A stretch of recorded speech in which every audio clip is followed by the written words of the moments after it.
How did Maxine Waters, the Democratic congressman, get so rich? Waters has held elected office for pretty much continuously 40 years. She represents one of the poorest districts in California.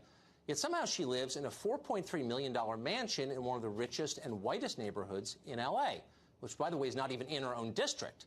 Now, we're not alleging wrongdoing here, but really, how did that happen?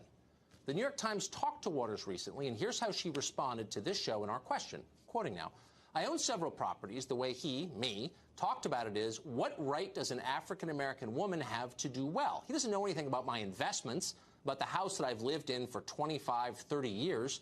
This idea of how could she afford that is racist, and I just dismiss it." In other words, we're bigots for asking the question. You surprised? I mean, what else was she going to say? By the way, it doesn't look like she's lived in that house for 25 or 30 years. Real estate records suggest she just bought it 13 years ago and has spent an awful lot since to remodel it. So again, where'd the money come from? Maybe she borrowed it from relatives. Since 2006, Waters has paid her own daughter $600,000 from campaign funds. Then there's her husband, who was once a director of One United Bank. Never heard of it? Well, in 2008, One United Bank got a $12 million taxpayer bailout after Waters encouraged the Treasury Department to take up the case.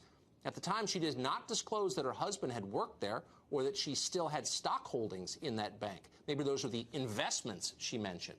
Or maybe she was referring to the more than $1 million the L.A. Times reported that her family has made by doing business with companies and people she's helped in Congress. By the way, that was almost 20 years ago.